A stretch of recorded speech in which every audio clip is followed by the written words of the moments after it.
Hi everyone, welcome to my August reading wrap-up.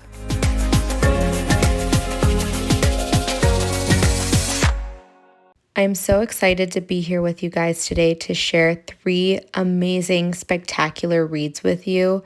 I stepped a little bit outside my comfort zone this time. I read 2 fiction books that are more drama, more literature, and 1 romance. Of course, had to have 1 in there. And I think I had a really good reading month overall because they all just stood out to me and will be forever favorites. In August, I definitely wanted to be more intentional because the past couple months, I feel like I've just been reading to read, and I really wanted to enjoy myself while reading this time, which sounds really strange. I know that's why we all do this, but it's something I really was aiming for. By the time you're seeing this, it is probably towards the end of the month, which I really apologize for. I have been dealing with some sicknesses and technical difficulties, but even though it took me 2 or 3 tries, I am definitely getting this out to you guys because I love sharing what I read. I love, being able to connect with you guys online, and so definitely making sure I check off this personal goal of mine. If you've seen my videos before, you know I've explained that every single month has an associated color for me. August is blue, and I chose to do a blue evening swirl where fireflies shine in the foreground. And I chose to do fireflies as part of it because there's a news story going around that fireflies' populations are down significantly in numbers due to threats like habitat loss, pesticide use, light pollution. I'm very passionate about sustainability and protecting species, so I wanted to include them in here, bring a little bit light as well. And we definitely need a little bit of light when we talk about the Midnight Library. I do have some trigger warnings for you, but this book is really hopeful as well. So the trigger warnings are depression and suicide attempt. In this book, after a suicide attempt, Nora, who is the protagonist, finds herself in this mysterious library between life and death, overseen by her school librarian, Mrs. Elm.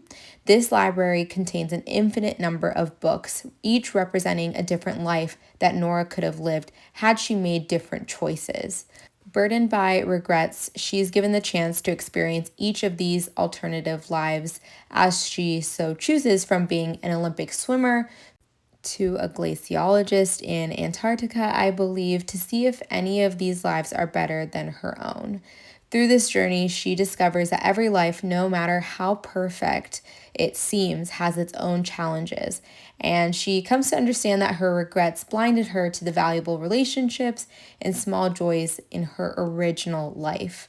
Ultimately, Nora chooses to return to her original existence with a newfound appreciation for it, realizing that the key to live is not to live without regrets, but to live the one that she has to the fullest. I found this book extraordinarily profound because even though we've heard the messages before, grass is greener on the other side, live life to the fullest, seeing Nora experience different lives that she could have had and then choosing her own life despite its ups and downs gave me a lot of hope. I gave this 4.5 stars. It was really good. Say You'll Remember Me is the next book I read, and it is actually one of my top priority books for 2025 as a recent release by Abby Jimenez, who is a romance queen.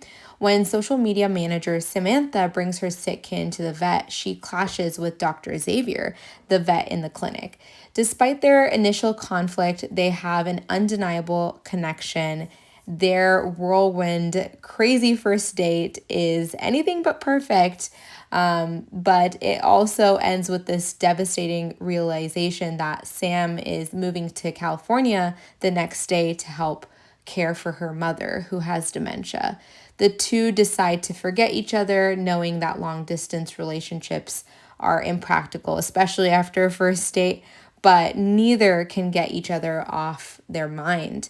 Through video calls and secret visits, they navigate their intense attraction and Samantha's increasingly demanding family situation as well. As always, I loved Abby Jimenez's writing. She does a great job of balancing humor with emotion, but I do think that there was a lot of challenges in this book, which is why I gave it 3.5 stars, but I can't wait for the next one, sincerely. And the last book I read is called The Wedding People, which was such a hilarious book, but I will say there are some trigger warnings, which I'll give you right now, which is depression, loss, and suicide attempt.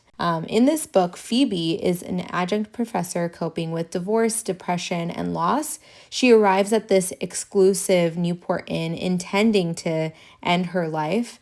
Having lost everything and with no bag, she's mistaken for a guest at a lavish 6-day-long wedding. Phoebe, with a nothing-to-lose attitude, starts interacting with the other guests, and she forms an unlikely friendship with the bride, who is obsessed with the perfect wedding, but harbors her own deep insecurities. And they both are so brutally honest with each other throughout the whole book. It is so, so funny. The two women find themselves confiding in each other, sharing their fears, secrets, and through her interactions with the bride and other guests, Phoebe begins to see a different path forward in life.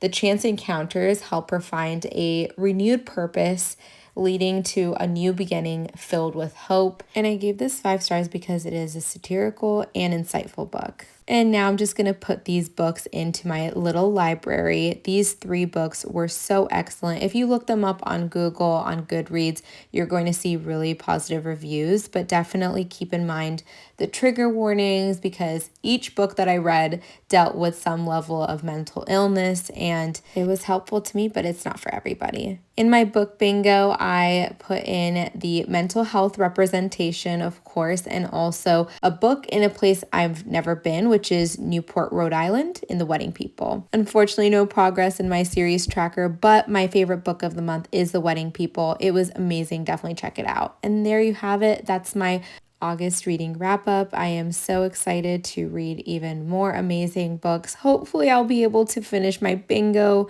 my series tracker, but we do have a few more months, so holding on to hope here. If you haven't already, please subscribe to my channel, like this video, comment down below a book you're looking forward to reading this autumn season, and see you next time.